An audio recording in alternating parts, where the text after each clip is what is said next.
우리 중보자 예수 그리스도에 대해서 배울 텐데 에베소서 1장 4절 말씀 우리 한 목소리로 속도를 맞춰서 한번 같이 읽도록 하겠습니다. 시작. 곧 창세전에 그리스도 안에서 우리를 택하사 우리로 사랑 안에서 그 앞에 거룩하고 흠이 없게 하시려고. 아멘. 자, 우리가 지난 시간에는요 죄와 타락의 결과에 대해서 배웠습니다. 지난 시간에 잘 배우신 분들은 와, 이거 보통 문제가 아니다. 큰일 났다.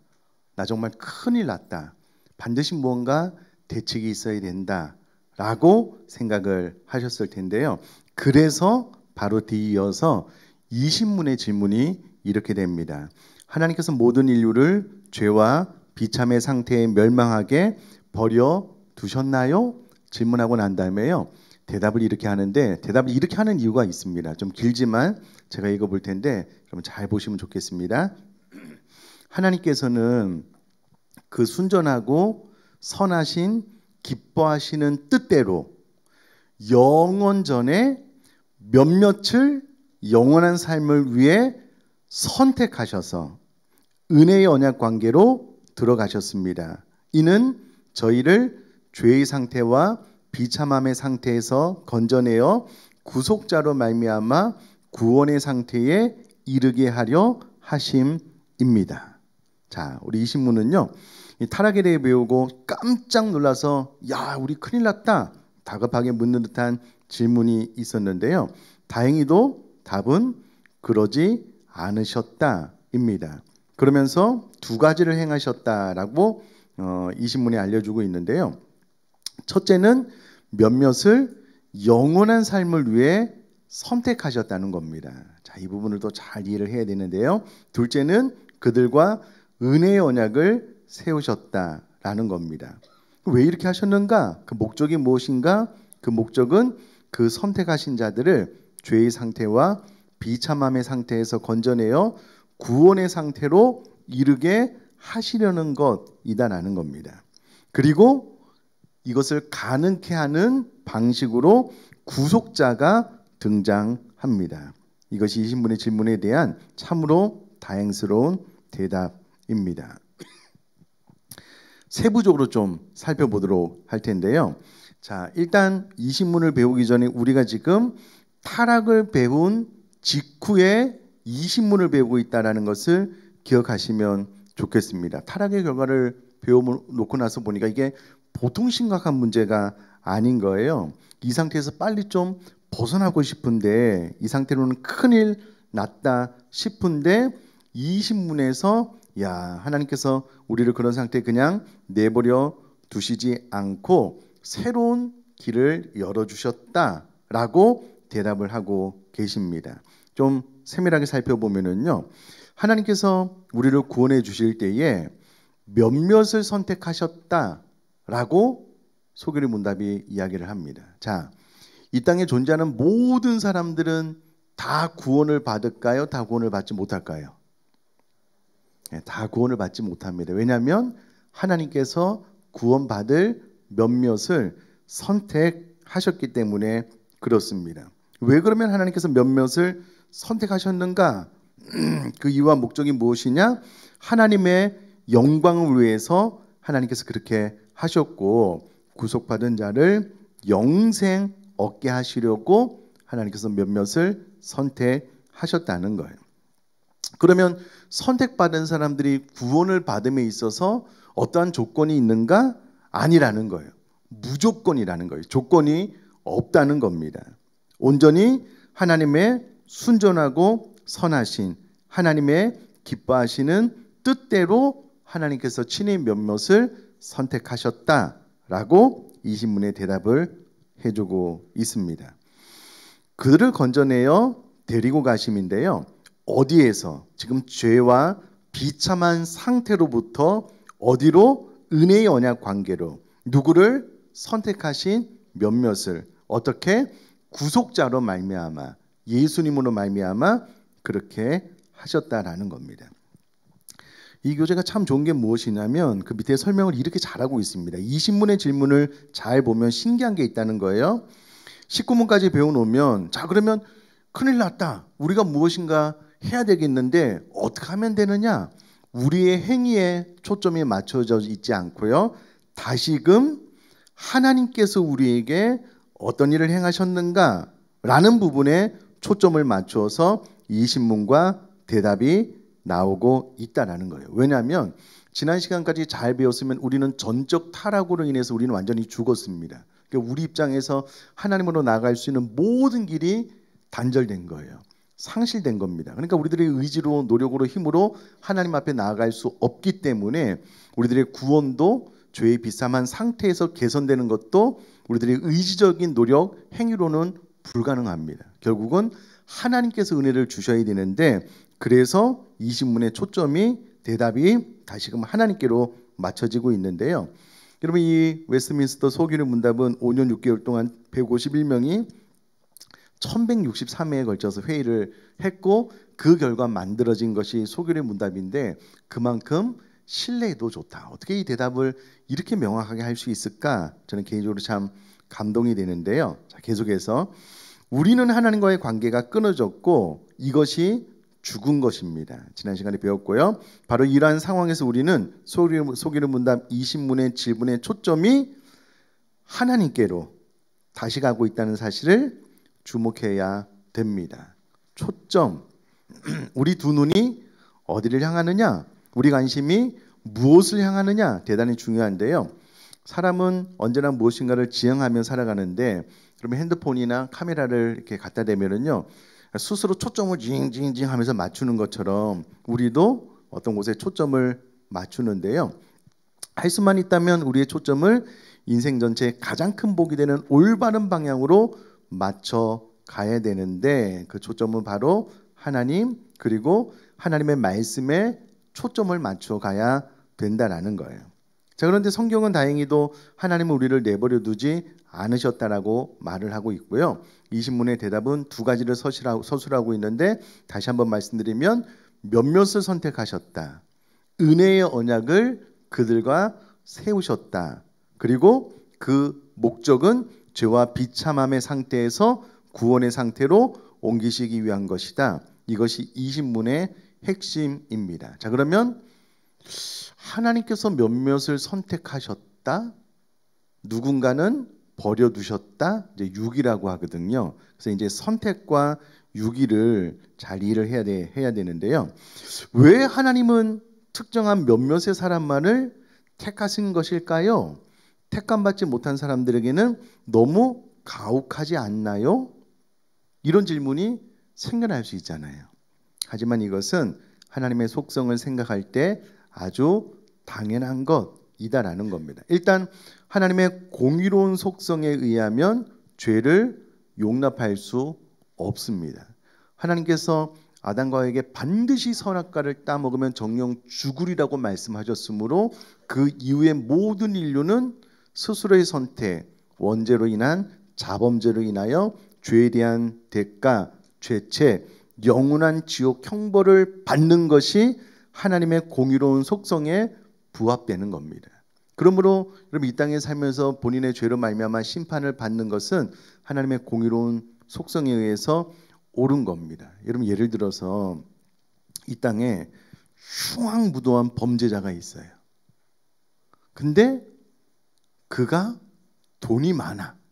혹은 이 세상에 어떤 정치 혹은 권력과 줄이 닿아서 그에 대한 죄값을 지불하지 않아.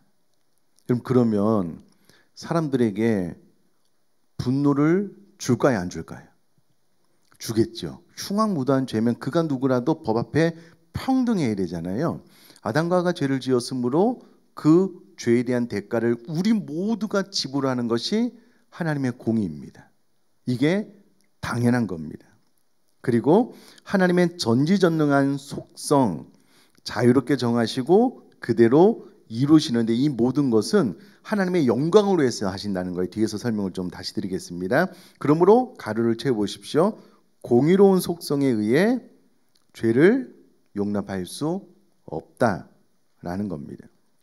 하나님께서는 허튼 소리를 하실 수 있는 분도 아니고요. 선악과를 따먹은 것은 하나님의 말씀을 정면으로 거역한 것이므로 보통의 문제가 아닌 겁니다. 그래서 그 말씀대로 경고대로 공의가 시행되어서 죄에 대한 대가를 지불해야 되고 그 결과는 지옥 형벌이 맞습니다. 또요, 전지전능한 속성에 의해 하나님께서 자유롭게 정하시고 그대로 이루신다라는 건데요.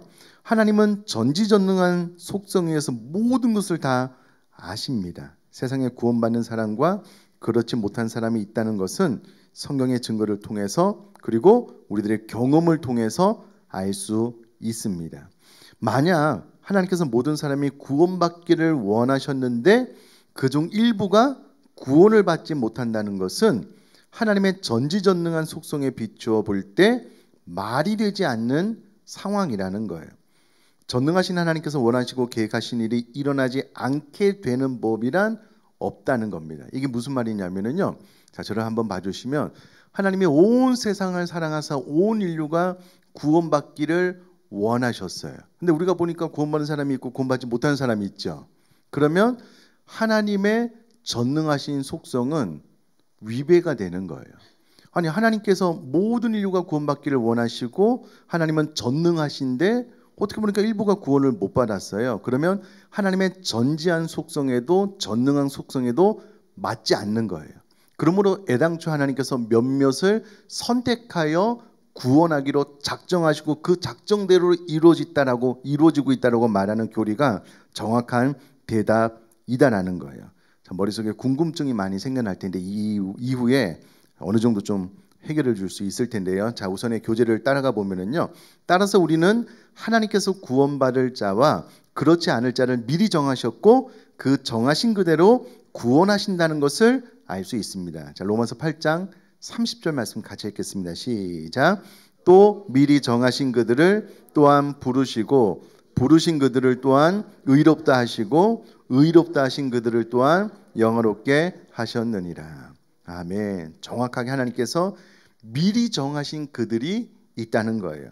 때가 돼서 그들을 부르시고 부르신 그들을 의롭다고 하셨고요. 그들을 또한 영화롭게 하셨다는 거예요. 그러니까 창세전에 예정된 하나님의 선택을 받은 사람들이 있다라고 로마서 8장 30절도 이야기를 하고 있습니다. 자, 그런데 그러면 누가 선택을 받았느냐라고 했을 때에 무조건적인 선택이었다라는 겁니다. 자, 그렇다면 과연 어떤 사람이 선택받고 어떤 사람은 선택받지 못한 것일까요? 라고 했을 때 그 대답은요, 소그리 문답 해설에 있는 것처럼 대답에 있는 것처럼 그 순전하고 선하시고 기뻐하시는 뜻대로 선택됐다는 겁니다. 자, 그러면 창세전에 누가 예정되었는가? 우리는 알지는 못하지만 정확한 것은 하나님의 순전하고 선하시고 기뻐하신 뜻대로 선택된 자가 있다라는 겁니다. 즉 선택의 기준은 오직 하나님의 뜻이며 그 조건이 우리에게 있는 것이 아닙니다. 다시 한 번 더요. 하나님께서 창세전에 누군가를 선택하셨는데 그 선택은 하나님의 순전하고 선하시고 기뻐하신 뜻대로 선택한 것이지 선택받는 사람 입장에서 어떤 선한 것이나 어떤 선택받은 이유가 없다라는 겁니다. 다 하나님의 뜻에 의해서 선택을 받게 되었다라는 겁니다. 자, 선택은 우리들의 어떤 조건을 보고 하신 것이 아니라는 거예요. 이게 참 중요한 표현입니다. 그리고 하나님 앞에서 조건으로 내세울 만한 것이 우리에게 있을 수도 없습니다. 더구나 우리는 죄와 허물로 인해 다 죽었는데 무엇을 내세울 수 있을까요? 아무것도 없습니다. 그런데 우리가 이 사실을 이해하는 것만으로는 충분하지 않습니다. 선택 이유가 무조건적인 사실에서 우리는 하나님의 깊은 사랑이 여기에도 반영되고 있다는 것을 깨달아야 합니다. 선택하심도 사랑이지만 그 조건이 우리에게 기준을 두지 않고 있다는 것 또한 사랑입니다. 저는 개인적으로 이런 표현이 너무 좋습니다. 선택의 이유는 무조건적인데요. 여기 하나님의 사랑이 반영되어져 있다라는 겁니다. 그 조건이 우리에게 기준을 두지 않고 하나님의 순전하고 선하시고 기뻐하신 뜻대로 선택한 것 또한 사랑이다라는 겁니다. 그럼 우리가 조건을 따졌다면 우리는 구원받지 못할 뿐만 아니라 조건을 따졌다면 오히려 하나님은 사랑의 하나님이 아닐 수도 있다라는 겁니다. 자, 예를 들어서 여러분, 죄로 타락한 우리들이 이 땅에 태어나서 각자의 노력, 각자의 행위를 하나님께서 보시고 잘하는 사람은 오케이, 합격점에 도달하면 하나님께서 내가 너를 구원해 주겠다라고 하셨다면, 그렇게 가정을 한번 해보자는 거예요. 그렇게 하셨다면 여러분, 태어날 때부터 안타깝지만 미숙아로 태어나는 분들이 있으시죠. 예, 장애를 가지고 태어나고 정상적인 소통이 안 되는 상태로 태어나는 분들도 있습니다. 만약에 하나님께서 우리 사람을 이 땅에 보내셔서 너희들의 자유의지 행위에 따라서 구원해 줄게 라고 하면 그 많은 사람들은 어떻게 구원을 받을 수 있을까요? 그럼 구원을 받을 수 없습니다. 말을 해도 이해를 못 하는데요, 복음을 전해도 지적인 장애, 어려움이 있는 분들은 그 자체를 소통이 안 되는데요, 그럼 복음을 받아들일 수가 없으니 구원을 못 받는 거잖아요. 엄밀히 말하면 여러분, 창세전에 하나님께서 하나님의 순전하고 선하시고 기뻐하신 뜻대로 구원받을 자를 예정해 놓았다. 그리고 희한하게 그 예정된 인원에 내가 포함되어져 있는 것이 하나님의 놀라운 은혜라는 거예요. 은혜입니다. 그럼 그렇게 한번 생각을 해볼게요. 안타깝게 예를 드는 거예요. 그냥 너무 당황하지 말고 놀라지 마셔요. 그냥 예를 드는 거예요. 그렇게 은혜롭게 성경 공부를 하고 있는데요, 갑자기 불이 났어요. 여기 있는 모든 사람들이 다 죽게 됐어요. 그런데 길을 가던 소방관이 지나가다가 정말 눈치가 빠르고 용감했던 것 같아요. 막 위에서 막 천장에서 불이 막 타더라고 떨어져서 막 우리 다 질식을 해서 막 죽어가고 있는데 그분이 문을 열고 확 들어와 가지고요, 저 뒤에 계신 몇 분을 구출해 냈어요. 자, 그러면 그분은 의인일까요, 악인일까요? 의인일까요, 악인일까요? 대답이 좀, 의인일까요, 악인일까요? 의인이잖아요. 의인이잖아요. 우리가 다 죽게 되었는데 어떻게 길을 가다가 막 불이 난 걸 알고 막 재빨리 들어서 저 뒤에 몇 분을 살리신 거예요. 사회에서 이런 분을 의인이라고 이야기를 합니다. 자, 그러면 보셔요. 우리가 지난 시간까지 해서 아담과 하와가 지은 죄가 원죄로 되물림되었고, 원죄로 인하여 우리가 생각하고 계획하는 모든 것이 악한 죄인들이에요. 하나님의 공의에서 우리는 지옥 형벌을 받아 마땅한 죄인인 거예요. 우리 모두는 상식선에서 죄에 대한 대가를 지불하고 그것이 지옥 형벌인 거예요. 그런데 하나님께서 희한하게 하나님의 순전하고 선하시고 기뻐하신 뜻 안에서 몇몇을 구원하기로 작정하신 거예요. 그리고 그 구원의 방법으로 그냥 소방관이 문을 열고 몇몇을 데리고 나가는 방법이 아니고요, 하나님께서 친히 이 땅에 오셔서 자신의 생명을 십자가에 내어주시는 방법을 통해서 우리를 구원해 주신 거예요. 여러분, 그래서 저와 여러분들이 이 하나님의 구원에 선택받은 자 안에 들어가서 나는 내 행위로 아무것도 할 수 없는 영적으로 죽었던 자가 예수 그리스도의 보혈의 공로로 인하여 의롭다 칭함을 받고 구원받게 되면, 그럼 하나님이 잘하신 겁니까? 잘 못하신 겁니까? 어떻게 생각하셔요?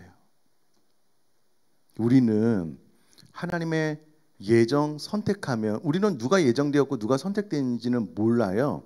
그러면 이거 불공평한 것 아니야? 이렇게 생각을 하는데요, 우리가 지난 시간을 잘 배웠다면 진짜 공평한 것이 무엇이냐면, 공의가 무엇이냐면, 죄진 모든 사람들은 죄에 대한 대가를 지불하는 겁니다. 그게 공의예요.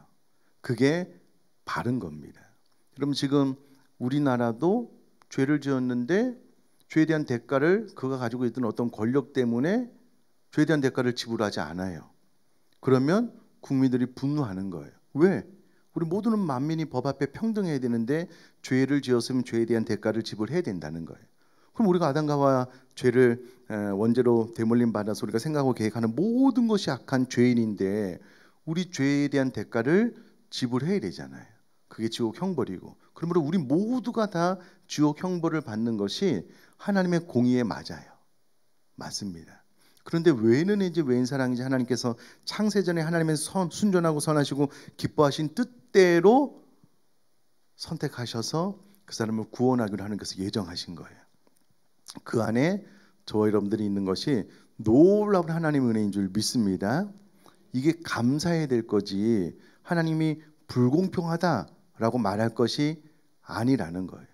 만약에 그럴 것 같으면 여러분, 이 땅에서 생명을 살리는 소방관, 의사분들 누구는 살리고 누구는 못 살리죠. 그럼 다 당신 왜 이렇게 불공평하냐고 다 살려야지. 이왕 그 불구덩이 속에 들어가서 구원해 주려고 사람을 구출하러 들어갔으면 다 살려야지. 당신 진짜 나쁘다고 이렇게 말하는 사람이 누가 있겠습니까? 아무도 없잖아요. 의인이잖아요.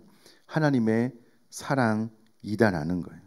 자, 그래서 여러분, 굵은 글씨로 말씀을 들을 수 없거나 장애를 가져서 이해력이 부족하거나 논리적인 판단을 하지 못하는 사람들은 모두 하나님의 선택에서 제외된다는 거예요. 우리가 생각하는 것처럼 진짜 공평하게 모든 사람들에게 구원의 문을 열어놓고 이 땅에 태어나서 그의 의지적인 노력으로 복음을 받아들이고 열심히 살면 그의 행위를 따라서 구원해 주십시오라고 한다면은, 그러면 장애를 가져서 이해력이 부족하고 논리적인 판단을 하지 못하는 사람들은 모두 하나님의 선택에서 제외될 수밖에 없다는 거예요. 이것은 마치 고대의 스파르타에서 태어난 아이들을 선별하여 버리는 것을 연상할 만큼 우리에게 잔인한 것이 된 겁니다. 여러분, 고대 스파르타에서는요, 아이가 태어나서 아이들이 힘이 없으면 갖다 버려요. 건강한 아이들만 군인으로서 키웠다라고 하잖아요. 그것과 다를 바가 없는 겁니다. 그러나 이 땅에 태어난 사람들이 연약하든 부족하든 지적인 능력이 있든 없든 그것과 상관없이 하나님께서 창세전에 예정한 사람들을 택하시고요, 그들을 사랑하시되 끝까지 사랑하시는 거예요. 그래서 구원에 이루도록 하는 것이 하나님의 사랑인 줄 믿습니다. 저는 그렇게 이해하거든요. 자, 밑에 계속 읽어보면은요, 하나님은 그런 하나님이 아니시라는 거예요. 인간이 생각할 수 있는 그런 수준의 분이 아니고 훨씬 더 깊은 차원의 하나님이시라는 거예요. 우리 머리는 고작 선택이 공정하기를 바라는데, 그러나 그 공정하다는 기준이 바로 우리에게 엄청난 칼날이 될 수 있다라는 생각은 하지 못한다라는 겁니다. 여러분, 저를 한번 봐주시면은요, 대학 들어가는 기준이 있잖아요. 그 기준에서 누구는 들어가고 누구는 못 들어가잖아요. 그러면 그 기준이 공정하다는 것을 누가 판단할 수 있냐고요. 다 상황에 맞게 너무 높다, 내 아이들에게는 너무 높다, 이렇게 되면 공정은 없는 거예요. 그러나 하나님은 창세전 하나님의 선하시고 온전하신 뜻에 의해서 구원받을 자를 택정하시고, 그 구원받을 자의 어떠한 조건과 상관없이 하나님께서 그와 언약을 맺으시고 하나님의 전능하심에 의해서 반드시 그 사람을 구원케 하시는 언약을 맺어서 실행해 주시니, 이것이 하나님의 은혜이고 하나님의 사랑이다라는 거예요. 자, 계속해서 하나님은 왜 일부를 선택하셨을까요? 정답은 그분의 순전하고 선하시고 기뻐하신 뜻대로라는 겁니다. 이유가 필요 없고요, 오직 그분 마음대로 그렇게 하셨는데 그것이 순전하고 선하시고 기쁘신 뜻대로 했기 때문에 감사. 그러나 조금 더 짐작해 보면 아마도 하나님은 선택을 통해 진정한 사랑을 보여주고 싶으셨던 것 같습니다. 어쩌면 진정한 사랑이란 사랑할 대상을 선택하는 것이 아닐까 싶습니다. 모두를 다 사랑하는 것이 아니라 한 사람을 선택하고 결혼하여 가정을 이루듯이 말입니다. 그렇다면 하나님의 무조건적인 선택과 그 사랑의 깊이 오히려 더 감사해야 할 것입니다. 사회적 지위, 지식, 외모 등 기준이 있다면 우리는 아예 서류심사 탈락자들이라는 거예요. 그런데 하나님께서 조건 없이 선택해 주셨는데 이것이 커다란 감사가 된다라는 겁니다. 그래서 여러분, 예수님께서 한번 선택하신 사람을 끝까지 사랑하신 이유도 같은 맥락이다라는 겁니다. 자, 지난 시간과 이번 시간의 선택과 유기를 제대로 정립하지 않으면요, 끊임없이 우리 가운데 하나님의 선하심에 대해서 의심해요. 이렇게 공부를 했음에도 불구하고 하나님께서 어떤 사람을 선택하고 어떤 사람을 유기했다 그러면, 야, 그 유기당한 사람 엄청 불쌍한데 하나님 왜 그렇게 하셨지? 이렇게 생각을 하는데요. 꼭 이 교리적인 초점을 가지고 이 구원을 바라보시면 좋을 것 같아요. 그렇게 이해를 하면 대답이 되는 것들이 많이 있고요. 또 선악과 사건으로 돌아가 보면 하나님께서 에덴 동산 전부를 아담과에게 주신 것이 시험이라고 했습니까? 축복이라고 했습니까? 예. 지금도 벌써 헷갈리셔요? 축복이잖아요. 왜 하나님께서 그걸 시험 그런 개념이 아니라는 거예요. 근데 이제 타락한 자는 또 사단은 계속해서 그런 것들을 의심케 하는 거예요. 그런 관점이 아니다라는 것을 소교리 문답이 어떻게든 좀 잘 설명하기 위해서 이 답을 이렇게 길게 이야기를 해주고 있다라는 겁니다. 자, 계속해서요. 구원의 의미, 타락은 죽음이라고 했습니다. 구원은 생명입니다. 그 거리는 죽음과 생명 사이만큼 먼 문제입니다. 죽고 사는 문제입니다. 아주 최악의 상태, 더 나빠질 수 없는 죽음의 상태에서 최고의 상태로의 변화가 구원이다라는 거예요. 자, 그 사이를 해결한다는 것은 결코 쉬운 일이 아니라는 겁니다. 그래서 이 신문 마지막 줄에 언급된 구속자가 등장을 하는데, 구속이란 말은 원래 고대 인도의 시장에서 유래한 말로 노예의 몸값을 주고 사서 꺼내온다라는 말이 구속이다라는 말의 뜻이다라는 겁니다. 이처럼 죄와 허물로 죽었던 상태에 있던 우리를 구속자가 구해서 생명의 자리로 옮겨 주었습니다. 이것을 중보라고 부르기도 합니다. 중보란 하나님과 사람과 하나님 사이에 그 치명적으로 단절된 사이를 화해시키는 것이 중보인데, 즉 구속자가 인간의 죄를 대신해서 피를 흘리고 죽으심으로 하나님과의 관계를 회복시키고 유지하도록 하는 것. 자, 그러면 구속자가 누구냐라고 했을 때에 이런 우리에게 필수적이며 소중한 중보 역할을 해주실 구속자는 도대체 누구이냐라고 했을 때, 그래서 묻는 거예요. 구속자가 누구인가? 그 답을 21문에서 자세히 해주고 있다라는 거예요. 자, 21문, 하나님의 선택한 자를 구속할 자가 누구신가요? 답은 하나님의 선택한 자의 유일한 구속자는 주 예수 그리스도이신데, 그는 하나님의 영원하신 아들로서 사람이 되어 그렇게 계셨고, 그때로부터 앞으로도 계속 두 구별되는 본성과 한 위격으로 영원히 하나님이면서 사람이십니다. 이 대답이 되게 좀 복잡하거든요. 설명을 들으면 좀 심플해집니다. 하나님의 아들이신데 사람이 되셨답니다. 이게 신기한 소리인데요. 그것은 뭐 그럴 수 있다 치는데, 그런데 그 상태로 계속 계신다는 거예요.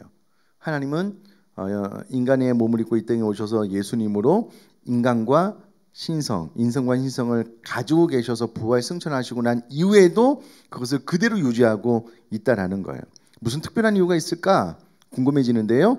자세히 살펴보자라는 건데요. 자, 21문에서 그 구속자가 누구냐고 질문을 하고 난 다음에 그 질문에 대한 대답으로 주 예수 그리스도를 소개합니다. 그러므로 예수 그리스도가 우리의 구속자입니다. 예수 그리스도가 우리의 구속자입니다. 그런데 그냥 구속자라고 하지 않고 유일한 구속자다라고 21문에 대답을 해주고 있습니다. 그러므로 여러분, 이 세상에 구원받을 만한 이름은 예수님 한 분밖에 없다라는 것을 21문의 대답을 통해서도 알 수 있습니다. 자, 예수 그리스도는 역사적 실존 인물입니다. 약 2020년 전에 이스라엘 땅에 오셔서 일하시고 죽음당하시고 또한 부활하시어 승천하신 이야기는 많은 사람들이 성경을 통해 대략 알고 있습니다. 분명히 사람입니다. 그러나 이분은 또한 하나님이십니다. 우리 앞에서 삼일체 공부할 때 성부, 성자, 성령에 대해서 배웠잖아요. 예수님은 성자 하나님이시다라는 겁니다. 그런 하나님이 우리를 위하여 오셔서 구속자가 되어 주셨다라는 겁니다. 이것은 스스로를 버리는 사랑인데요. 그 사랑으로 우리에게 오셔서 하신 일들은 사람으로서는 할 수 없는 일들이었습니다. 예수님은 분명히 사람인과 동시에 하나님이십니다. 자, 예수라는 이름의 뜻은 자기 백성을 저희 죄에서 구원할 자입니다. 자기 백성이란 1차적으로 구약의 택함 받은 백성을 말하지만 나중에는 우리가 20문에서 공부한 택함을 받은 자들 전체를 의미합니다. 예수님은 자기 백성, 선택한 백성을 우리의 죄에서 구원할 자로 이 땅에 오셨다라는 거고요.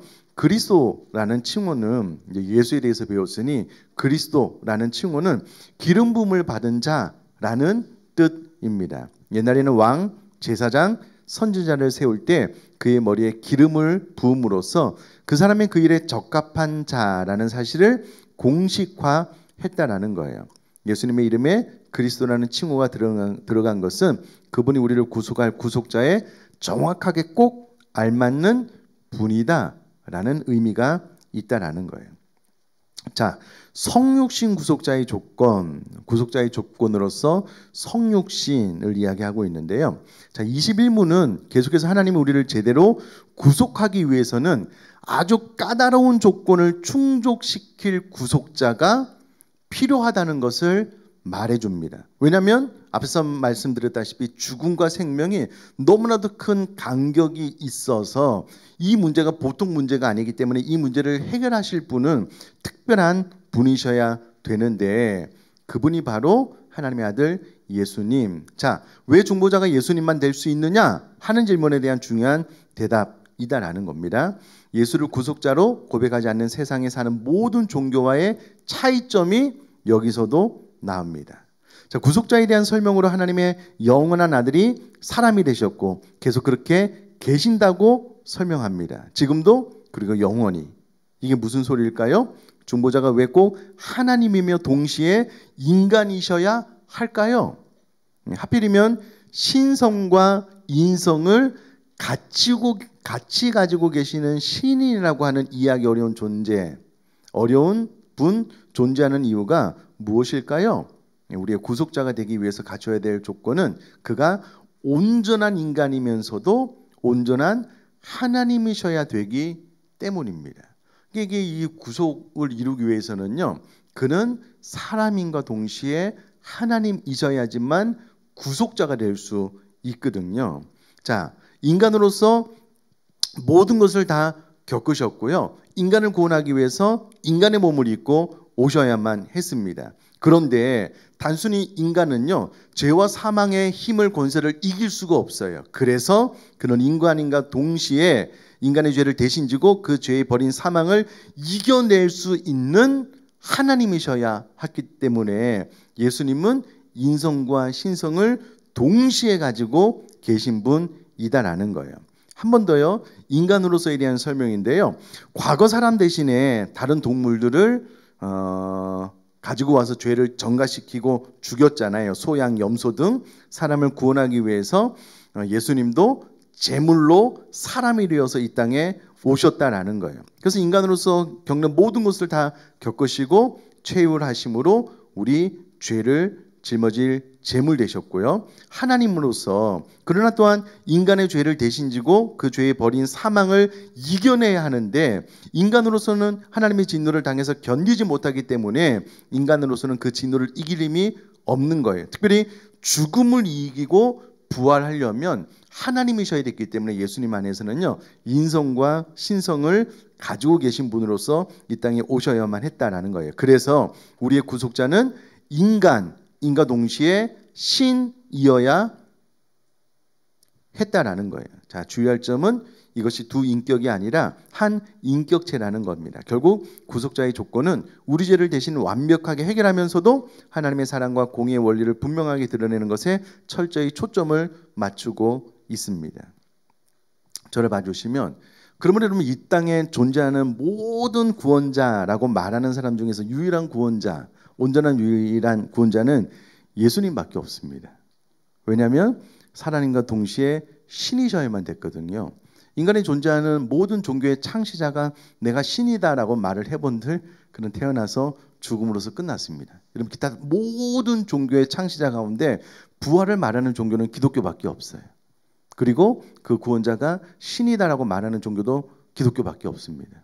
왜냐하면 이와 같은 조건을 충족시켜야지만 중보자, 구원자의 역할을 감당할 수 있는데 그분은 사랑과 동시에 하나님이셔야 되는데 그분이 바로 예수 그리스도, 인간과 동시에 신이시다라는 겁니다. 뿐만 아니라 지금도 그렇게 계시다라는 겁니다. 지금은 하늘 보좌 우편에서 우리를 위해서 중보하고 계시는데 그래서 예수님의 이름으로 기도를 드리고 있다라는 것이 설명이고요.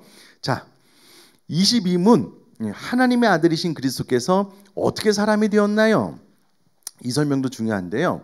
하나님의 아들 그리스도께서 사람이 되신 것은 참 몸, 사람의 몸, 이성적인 영혼을 취하셔서 성령의 권능으로 처녀 마리아의 복중에 잉태되어 나셨으나 죄는 없으셨습니다. 자, 참몸 그리고 이성적인 영혼이라는 설명인데요. 예수님은 우리와 똑같은 인성으로 오셨음을 강조해주고 있습니다. 실제 우리와 같은 몸 그리고 합리적이고 지각 있는 영혼을 가지셨습니다. 참 사람이셨어요. 우리처럼 똑같이 인간의 몸을 입고 먹고 자고 싸고 하셨던 사람, 참 사람으로 예수님께서 2020년 전에 이 땅에 오셨다라는 겁니다. 그러나 예수님의 탄생 출생이 다른 것은 성령의 권능으로 처녀 마리아의 복중에 잉태되어 출생하셨고요. 이로 말미암아 죄는 없으셨다라는 겁니다. 자, 예수 그리스도가 인간의 모든 죄를 대속하기 위해서는 죄 없는 자로 오셔야 돼요. 그런데 통상적인 부부관계를 통해서 출생하는 모든 사람들은 아담과 하와가 지은 죄를 전가받아서 죄인으로 태어나는 거예요.